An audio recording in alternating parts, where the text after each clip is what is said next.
নমস্কার, আমার চ্যানেলে আপনাদের সবাইকে স্বাগত। আপনারা সবাই কেমন আছেন? আশা করি ভালো আছেন। তো আমিও ভালো আছি।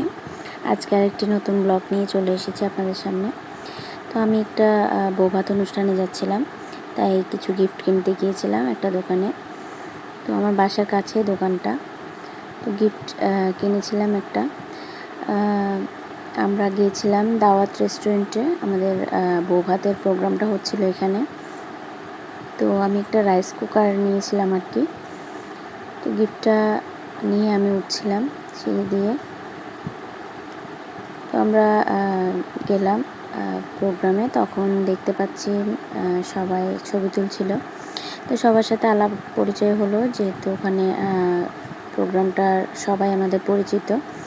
তো এটা হচ্ছে, বলে রাখি, এটা বৌভাত অনুষ্ঠানটা হচ্ছে আমার হাজব্যান্ডের একজন বোনের, মানে মাসিতো বোন হয়, মাসিতো বোনের ছেলের আর কি বৌভাত অনুষ্ঠান।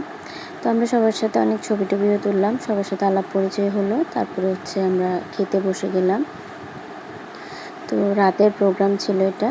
তো আমরা খেতে বসে হচ্ছে আমাদের আয়োজনে ছিল পোলাও ছিল, মুরগির রোস্ট, তারপর হচ্ছে মাটন ছিল, আর একটা ডিমের একটা কারি ছিল আর কি, আর সালাদ ছিল, আর কোল্ড ড্রিঙ্কও ছিল। তো খাওয়া দাওয়ার পরে হচ্ছে কেক কাটিং হলো, সবাই মিলে সুন্দর করে কেক কাটলাম। তো কেকটা আসলে অনেক সুন্দর ছিল। বৌভাত অনুষ্ঠানে কেক কাটাটা অনেক একটা ইউনিক একটা ব্যাপার। তো দেখতে পাচ্ছেন আমার ছেলেরাও অনেক এক্সাইটেড ছিল। তো আমরা কেকটা সুন্দর করে সবাই কেটে নিলাম, সবাই খুব আনন্দ করলাম। বউটা খুব মিশুক ছিল, সবার সাথে অনেক সুন্দর করে কথাবার্তা বলছিল, কেক টেক খাইয়ে দিচ্ছিল আর কি। তো বর বউ দুজনই খুবই ভালো মন মানসিকতা, খুবই আন্তরিক, মানে অনেক বেশি আর কি। তো সবাই মিলে কেক টেক খাওয়া হলো, আমিও কেক খেলাম।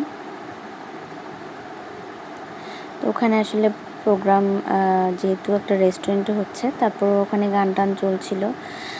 এটা হচ্ছে মানে জামাইবাবু, আমার হাজব্যান্ডের মাসিতো বোনের জামাই আর কি। তো আমার ছেলেকে নিয়ে কেকটা খাইয়ে দিচ্ছিল। তো খুব সুন্দর লাগছিল বউটাকেও। সবাই মিলে অনেক এনজয় করলাম।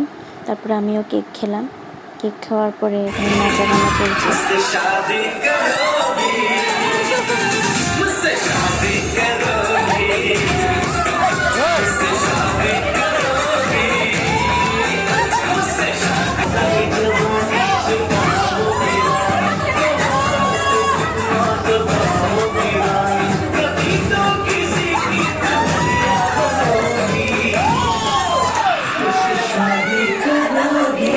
তো নাচ গান শেষ হওয়ার পরে আমরা হচ্ছে বাসায় গেলাম। ওদের বাসায় এক প্রকার জোর করে নিয়ে গেল, যাওয়ার কোনো ইচ্ছে ছিল না আসলে, রাত হয়ে গেছে যেহেতু।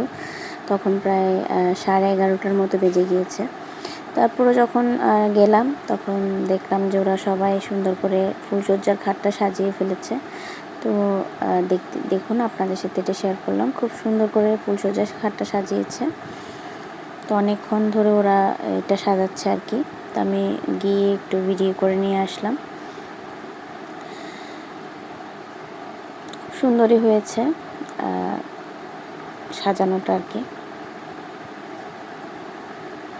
তারপরে হচ্ছে কিছু মাঙ্গলিক আচার অনুষ্ঠান আছে। যারা আমাদের সনাতনী আছেন তারা অবশ্যই জানেন এই আচার অনুষ্ঠানগুলো অবশ্যই করতে হয়। তো যিনি করছেন ইনি হচ্ছেন ছেলের বৌদি হয়। তো এখানে 5 এসছে মিলে হচ্ছে বর বউকে হচ্ছে এভাবে মানে আগ দিতে হয়। তো খুব সুন্দর করে অনুষ্ঠানটা কমপ্লিট হলো।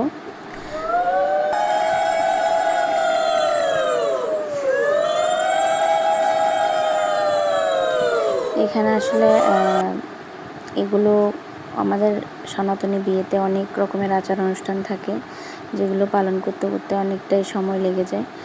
তো আমরা ওখানে অনেকক্ষণই ছিলাম। এই অনুষ্ঠানটা শেষ করার পরে তারপরে বাসায় আসলাম আর কি। তো খুব সুন্দর করে এগুলো, মানে এগুলোকে আগ দেওয়া বলা হয়। তো এগুলো অনেক কিছু আছে, 5 বার করে করে দিতে হয়, এগুলো অনেক নিয়ম কানুন। আর সবাই দেখতেই পাচ্ছেন বরের মুকুটটা হচ্ছে বউ পরেছে আর বউয়ের তাজটা বরকে দিয়েছে। তো এভাবে উল্টো পাল্টা করে পড়তে হয় আর কি।